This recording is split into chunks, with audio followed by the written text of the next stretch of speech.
2006 সালের 28 অক্টোবরে খুনি হাসিনার নির্দেশে লগি বৈঠা দিয়ে রাজধানীর পল্টনে প্রকাশ্য দিবালোকে নিষ্ঠুর ও লোমহর্ষকভাবে 6 জন জামাত ইসলামী ও ছাত্র শিবিরের নেতাকর্মীকে হত্যা ও অসংখ্য ভাইকে আহত করার মাধ্যমে ফ্যাসিবাদী তাণ্ডবের ঘৃণ্য সূচনা হয় এবং বাংলাদেশ তার রাজনীতির গতিপথ হারাতে থাকে।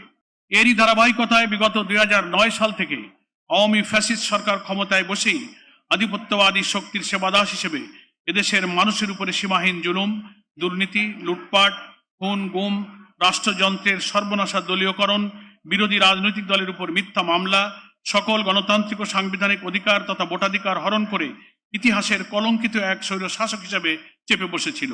2024 সালের 5ই আগস্ট পর্যন্ত আমাদের প্রিয় এই জন্মভূমির আর্থসামাজিক অবস্থা, শিক্ষা, সংস্কৃতি, ইসলামী মূল্যবোধ তথা আমাদের স্বতন্ত্র জাতিসত্তাকে তিলে তিলে ধ্বংস করে এক সর্বনাশা পরিণতিতে পৌঁছে দিয়েছে। 2009 সালের পিলখানায় 57 জন চৌকস সেনা কর্মকর্তা সহ 74 জনের নৃশংস হত্যাকাণ্ড, 2013 সালের 5ই মে শাপলা চত্বর হত্যাকাণ্ডের মতো বর্বর ঘটনাবলী ফ্যাসিবাদের বিভৎস রূপকে জাতির সামনে উন্মোচিত করেছে।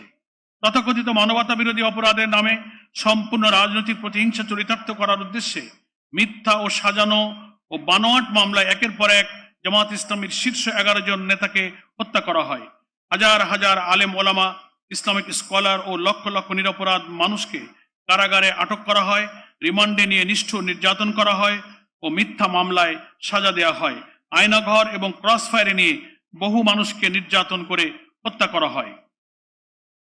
সাংবিধানিক বাধ্যবাধকতার দোহাই দিয়ে জনমতকে উপেক্ষা করে কেয়ারটেকার সরকার পদ্ধতি বাতিল করে ফ্যাসিস্ট আওয়ামী লীগ 2014, 2018, 2024 সালের জাতীয় সংসদ নির্বাচনের নামে ইতিহাসের নজিরবিহীন প্রহসনের নির্বাচনী নাটক মঞ্চস্থ করে। উল্লেখ্য যে আমি ও ডামি নির্বাচনের পর 2024 সালের জানুয়ারি থেকে দেশের আইন শৃঙ্খলা পরিস্থিতির চরম অবনতি, ব্যাপক দুর্নীতি ও লুটপাট, বিদেশে অর্থ পাচার, দলীয়করণের মাধ্যমে দেশের সামগ্রিক পরিবেশ চরম অবনতির দিকে আগাতে থাকে। তৎকালীন আইজিপি, সেনাপ্রধান, র্যাবের ডিজি সহ সর্বপর্যায়ে সীমাহীন দুর্নীতির কারণে দেশের মধ্যে ব্যাপক ক্ষোভের সৃষ্টি হয়। এজন্য মার্কিন যুক্তরাষ্ট্র তাদের বিরুদ্ধে নিষেধাজ্ঞা জারি করে। শেখ হাসিনা ও তার পরিবার দেশকে দুর্নীতি, স্বজনপ্রীতি ও সন্ত্রাসের রাজত্বে পরিণত করে। দেশি বিদেশি রাজনৈতিক পর্যবেক্ষকদের অভিমত ছিল যে কোনো সময় গণবিস্ফোরণের মধ্য দিয়ে অবৈধ শেখ হাসিনা সরকারের পতন ঘটতে পারে।